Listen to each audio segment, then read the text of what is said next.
Boa noite. Bom, mais uma vez falar aqui sobre os meus filmes preferidos. É o grande Sunset Boulevard, ou, como no Brasil ficou conhecido, O Crepúsculo dos Deuses, né?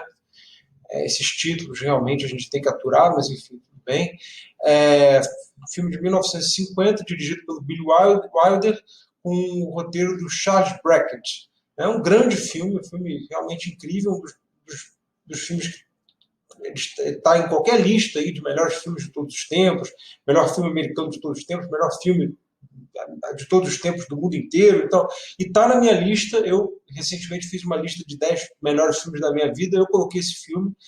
É um filme que eu acho perfeito, assim, sabe? Se tem uma palavra para sintetizar para esse filme, é isso. O filme é realmente perfeito, ele é completo, ele é muito profundo, ele é cheio de camadas, enfim, é um filme que eu recomendo para todo mundo. Eu acho que todo mundo tem que ver esse filme. É uma realmente uma preciosidade, assim, e assim, para qualquer cinéfilo é imperdível. E até para quem não é cinéfilo também. A gente está falando aqui de um filme que é interessante justamente pelo fato de ele ser uma tragédia ambientada em Hollywood, ou seja, uma tragédia de Hollywood, uma tragédia é, envolvendo uma história é, ambientada em Hollywood, uma história de alguém que foi tentar a sorte em Hollywood.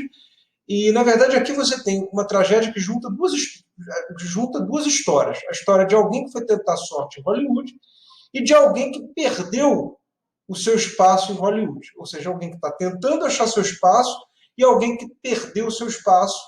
E essa tragédia ela vai ser montada justamente a partir da interação entre esses dois personagens principais do filme. E é interessante porque, assim, esse filme o Sunset Boulevard é um filme que é considerado um filme noir pela estética, né? O filme tem todos os elementos que geralmente se atribuem aos filmes noir dos anos 40 e também dos anos 50. É um filme bastante sombrio, com uso forte daquela influência do expressionismo, e também pela própria temática, né, um fatalismo bastante pessimista, bastante duro, né? E assim, o filme começa, só para vocês terem uma ideia, não é spoiler, né? O filme começa com o personagem principal, que é o personagem do William Holden, que é um roteirista, morto numa piscina. E o filme vai ser todo contado em flashback. Na verdade, esse flashback vai ser contado por um morto, né? Então, o personagem do William Holden, o Joe Gills, morto na piscina, vai contar o que aconteceu até que as coisas chegassem àquele estado, né? Bom, eu vou contar um pouquinho aqui a história do filme, né? Um pouquinho sobre o que é. O filme, como eu já falei, é sobre essa questão da tentativa de achar seu lugar em Hollywood, do sonho de se tornar um grande, de ter sucesso na indústria, e também sobre decadência, sobre passagem do tempo e tudo, né? O que vai acontecer? O Joe Gills é um cara que veio de Ohio, né? Chegou ali em Hollywood, e ali ele está tentando emplacar. Ele é um roteirista, um escritor, né? Ele está tentando emplacar alguns roteiros e tudo, não consegue nada, né? Está ali numa situação financeira precária. Ele tem um carro, por exemplo, que tá para ser levado porque ele não está conseguindo pagar as prestações do carro, tudo. Então ele está nessa situação, e por um acaso tem uma hora que ele está justamente fugindo dos credores, né, com o carro, vai esconder o carro e ele descobre, por exemplo, uma garagem, uma mansão meio abandonada, que parece meio abandonada, né? E ele esconde o carro nessa garagem dessa mansão abandonada, supostamente abandonada, né? Quando ele esconde o carro lá, ele descobre que aquela mansão não está abandonada, que na verdade aquela mansão é a casa de uma atriz da época do cinema mudo. E aí ele vai conhecer a Norma Desmond, a personagem interpretada pela Gloria Swanson. Né? A Norma Desmond é exatamente isso, ela é uma atriz da época do cinema mudo, né, que não conseguiu dar prosseguimento à sua carreira quando no advento do cinema falado, ou seja, ela o filme se passa em 1950, exatamente quando ele foi feito, então você já tinha aí mais ou menos uns 20 anos, 20 e pouquinhos anos do advento do cinema falado, e durante esse tempo ela, que era muito famosa nos anos 20, se tornou uma pessoa desconhecida e virou uma pessoa reclusa em casa, passou a morar nessa mansão que parece um museu, né? E ela vive ali meio que vivendo do passado, né? Ela tem um mordomo, que é o Max, que é interpretado pelo Erich von Stroheim, que é também um ator da época do cinema mudo, ator e diretor, foi diretor na época do cinema mudo, teve problemas na época, depois atuou em alguns filmes. O filme mais famoso dele é A Grande Ilusão, do Jean Renoir, né? E eles vivem só os dois ali, né? Inclusive, no momento em que o personagem do Joe chega na mansão, ele é confundido com um sujeito que eles estavam esperando que iria, na verdade, trazer um caixão para a Norma Desmond enterrar o macaco dela. Então você já tem logo esse tom sombrio. Ela tinha um macaco de estimação que morreu, né? Ela queria enterrar, então ele é confundido com esse cara que veio trazer o caixão. Só que aí eles conversam ali rapidinho, né? Ela descobre que ele é roteirista e aí ela propõe a ele um emprego, né? Ela, na verdade, quer voltar a atuar, né? E ela tem lá um roteiro meio esquisito, né? Totalmente ultrapassado e bem ruim, né? Para a época, que ela quer, na verdade, ajeitar um pouco, e aí ele aceita o trabalho de ajeitar esse roteiro para ela, tornar esse roteiro mais ou menos viável para tentar vender, para ela tentar voltar a atuar. Né? Seria um roteiro de um filme que seria chamado Salomé, né? Que seria inspirado na peça lá do Oscar Wilde. E aí você tem desenvolvido essa relação entre os dois, né? E com o tempo, o Joe, né, ele vai virar uma espécie de gigolô, né? Ele vai ficar ali, ele vai se tornar meio que amante da Norma Desmond. Ela vai comprar coisas para ele vai viver uma vida de alto luxo ali naquela casa e tudo, mas também uma vida, ao mesmo tempo que uma vida de alto luxo, de muito luxo, ele vai viver uma vida extremamente solitária, com todas as festas, as coisas são só eles, não tem ninguém. Na verdade, os únicos convidados que tem na festa são 3 amigos que vão lá jogar carta. E é engraçado, é interessante, porque um deles é interpretado pelo Buster Keaton, né, que também é um ator fantástico da época do cinema mudo, um comediante também super, que também faz uma aparição nesse filme como ele mesmo. E aí, várias situações constrangedoras e tudo, de muita solidão que ele vai vivendo ali. Então, à medida que ele vai se enterrando naquele museu ali, né, representado por ela, pela casa e tudo que estava em volta, ele vai, de uma certa forma, ficando longe cada vez mais da vida, né? Então ele quer voltar a ter uma vida normal, mas ele não consegue, porque ele está ali cada vez mais acostumado com luxo, ele tá com as contas dele estão sendo pagas e tudo, e ele não consegue mais se desvencilhar disso. Ele acaba tendo um flerte com uma garota, enfim, da idade dele, enfim, que seria o contato dele com a realidade, mas isso acaba não dando certo, porque ela está noiva de um outro cara, que é amigo dele. Então tem essa questão também que ele não pode largar mais, chega um ponto que ele já não pode mais largar a Norma Desmond. E é isso, a história basicamente ela se desenvolve a partir desse ponto. Esse é o ponto de partida da história, e eu não vou mais seguir com a história, eu acho que aí fica.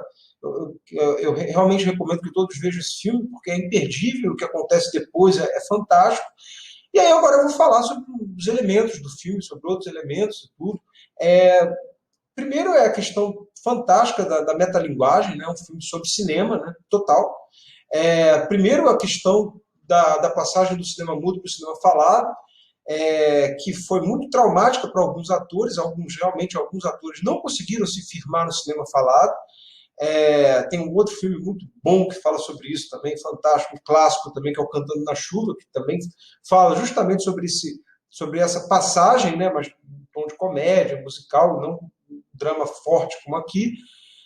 Mas e a personagem da Norma Desmond, ela é justamente isso. Ela não conseguiu, ela era uma atriz muito famosa nos anos 20 que não conseguiu seguir com a carreira dela. Então ela vira uma pessoa desconhecida para o pessoal da nova geração e só os velhos lembram dela. Né? Tem uma cena em que ela chega lá nos estúdios da Paramount e aí os guardinhas lá não sabem quem é Norma Hu, não sei o quê.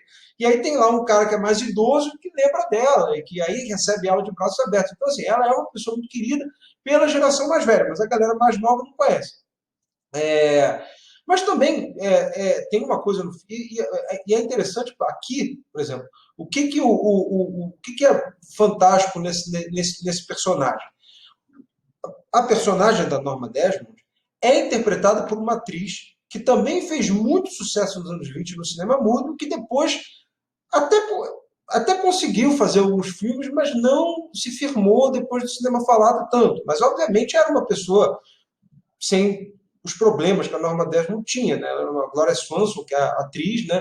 Ela tinha um programa de rádio, tudo, ela vai fazer outra coisa. Ela tinha uma vida normal e tudo, mas ela também não conseguiu se firmar, não se firmou, não manteve a fama e o peso que ela tinha na época do cinema mudo, já do advento do cinema falado. Estava meio esquecida já lá em 1950. Então, você tem uma relação entre a personagem e a atriz muito interessante, né? E também essa relação, esse uso de atores da época do cinema mudo, que já estão mais velhos, em 1950, que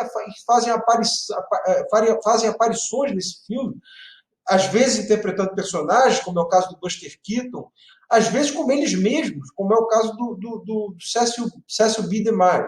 Cecil B. DeMille é o diretor dos Dez Mandamentos, né? E era um cara que tinha uma carreira, ele fez os Dez Mandamentos duas vezes, na verdade. Ele fez os Dez Mandamentos na época do cinema mudo, depois ele refilmou. Ele tinha uma carreira na época do cinema mudo e ele conseguiu se firmar depois, conseguiu continuar dirigindo depois, né? E é engraçado porque, assim, em 1950, quando esse filme está sendo feito nos estúdios da Paramount, o Cecil B. DeMille está fazendo o Sansão e Dalila, que é um filme do mesmo ano. E aí tem uma cena que a Norma Desmond vai aos estúdios da Paramount encontrar o Cecil B. DeMille, que era um antigo amigo dela, tinha trabalhado com ela nos anos 20, como ele mesmo, né? E é engraçado porque ele está filmando o Sansão e Dalila. Então, assim, o Sansão e Dalila estava sendo realmente feito naquele momento, ali naquele estúdio, e o filme aproveita esse momento em que o filme está sendo feito para promover esse encontro do Cecil B. DeMille, que está interpretando ele mesmo, com a Norma Desmond, personagem fictício, justamente quando ela vai pedir ali para ele ler o roteiro dela e tudo. Isso é fantástico no filme, né? Isso é realmente uma coisa meio única, né? Que esse filme, na época, eu acho que não tinha nada igual a isso, né? Uma ideia brilhante de você fazer esses paralelos da ficção com a realidade, né? Que esse filme faz de maneira brilhante, né? O estúdio da Paramount é o estúdio da Paramount mesmo. E assim, tudo que existe na ficção, no filme, é muito verossímil, né? O sonho de construir uma carreira em Hollywood, o sonho frustrado de construir uma carreira em Hollywood, por parte do Joe, essa coisa da atriz decadente, que depois é esquecida e vive esse drama, também é muito comum, né? Só um detalhe, a personagem, tanto a atriz Gloria Swanson quanto a Norma Desmond, elas tinham 50 anos na época do filme. Elas não eram velhas, né? 50 anos não é exatamente velha. É que, no caso da personagem, ela meio que enlouqueceu. Ela começou a viver do passado num nível até meio patológico. Ela já tinha tentado suicídio várias vezes. Então, ela vira uma pessoa solitária provavelmente deprimida, e que, de uma certa forma, tenta ali um sopro de vida, justamente comprando, entre aspas, o amor, o afeto do Joe, né? Que obviamente não tem como dar certo, né? E você tem ao longo do filme situações bastante constrangedoras, justamente com o Joe, com aquela mulher, que não é só porque ela era mais velha que ele, não é só isso, mas é porque ela parecia um museu ambulante, usava roupas totalmente inadequadas já para 1950, tinha um carro que também não era adequado. Era tudo assim, uma coisa meio velha, parecia um museu ambulante já, e ele andando com ela comprando ternos para ele, ternos meio também fora de moda já, coisas tudo fora de moda, porque ela realmente vivia do passado, e tudo aquilo é muito constrangedor. O filme mostra isso, a gente fica constrangido vendo essas coisas, e ao mesmo tempo muito triste, né? Porque a gente está vendo justamente alguém que está vivendo ali esse drama, né? Ela só vê os filmes dela, porque tem uma coisa muito interessante nessa passagem do cinema. O cinema mudo, que foi uma arte que existiu basicamente até 1930, né? Alguns países você teve até meados dos anos 30, como o Japão, por exemplo, mas ele praticamente acabou nos anos 30, né? O Chaplin ainda fez filmes mudos, mas praticamente acabou em 1930. É praticamente uma arte que foi extinta, né? Porque o cinema mudo é uma arte à parte, né? Principalmente na questão da atuação, é muito diferente, né? A atuação do cinema mudo do cinema falado. E aí o roteiro desse filme, que é brilhante, que é maravilhoso, os diálogos são assim incríveis. O tempo inteiro a Norma Desmond ela está ali expressando ressentimento sobre o que ela considera a decadência do cinema falado. Os filmes não precisam de palavras. Ah, você é roteirista, você escreve palavras, palavras, palavras, palavras. Assim, sempre expressando uma tristeza e uma raiva justamente das coisas terem mudado e dela não ter conseguido se adaptar a essa nova realidade. E isso esse que é a verdadeira força da tragédia do filme, né? Então, assim, realmente, assim, tipo, eu acho que teria muita coisa para falar. Eu tenho a casa, a ambientação, todo o clima criado em torno da casa dela, que realmente parece uma casa de filme de terror, uma casa meio mal assombrada. Até o personagem do Joe, quando ele chega na casa, ele faz uma referência que é muito legal, que é lá o romance do Charles Dickens, o Grandes Esperanças, que tem a Miss Havisham. Miss Havisham era uma personagem do Dickens, né, que também parou no passado. Então ela ela teve um casamento que não deu certo, foi abandonada no altar, e ela vive ali na casa dela com vestido de noiva há anos, sem tirar as coisas do lugar e tudo. Então é como se a Norma Desmond fosse uma espécie de Miss Havisham, também vivendo do passado, ali sozinha, revendo os filmes dela dos anos 20, no cineminha particular dela, enfim. E essa casa meio esquisita, que dá esse tom no ar ao filme, né? Esse tom meio expressionista, né? Que o cinema americano ia usar nos filmes de terror, já ali pegando a influência do cinema alemão dos anos 20. E o cinema no ar também ia beber muito dessa fonte, né? Então, geralmente as pessoas classificam o Sunset Boulevard como um filme no ar, mas eu acho que ele acabou sendo muito mais do que isso, né? É um filme muito maior do que simplesmente um mero filme um filme no ar, porque ele é um drama, uma tragédia, acho que transcende todo e qualquer gênero cinematográfico. Eu acho que tem elementos de noir, mas reduzir ao filme noir, eu acho que é um pouco inadequado, na minha opinião, né? Acabou virando um filme clássico, né? Apesar de, na época, algumas pessoas dos estúdios não terem gostado muito, falando, retrata uma visão muito pessimista de Hollywood, uma coisa meio pesada. Na época, o pessoal lá do cinema não gostou muito, mas é óbvio que hoje é um dos maiores clássicos. E eu queria só finalizar aqui, para o vídeo não ficar muito grande, queria falar um pouquinho sobre o Oscar de 1951, né?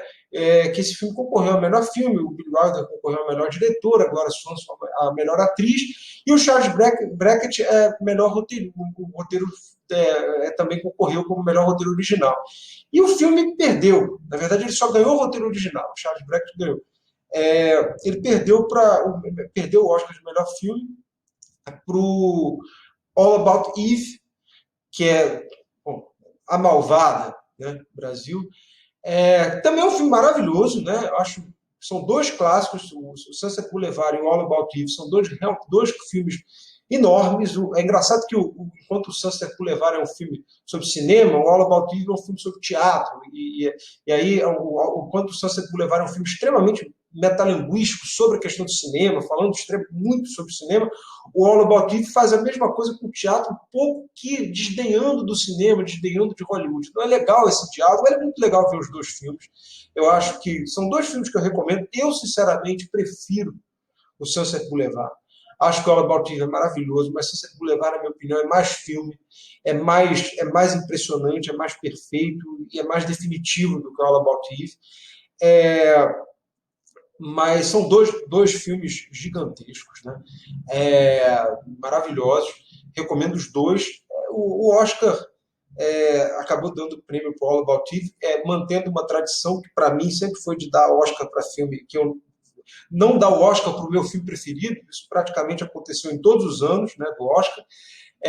Mas aqui não, All About Eve é um filmaço também, só que não chega a ser tão perfeito quanto o Sunset Boulevard.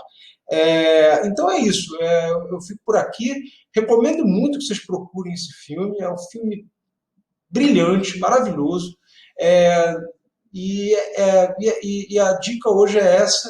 Eu espero que vocês gostem do filme, que venham falar sobre o filme e tudo, porque realmente esse filme mora no meu coração, um dos meus preferidos da vida, eu não canso de ver. É isso, gente. Boa noite e fiquem todos bem.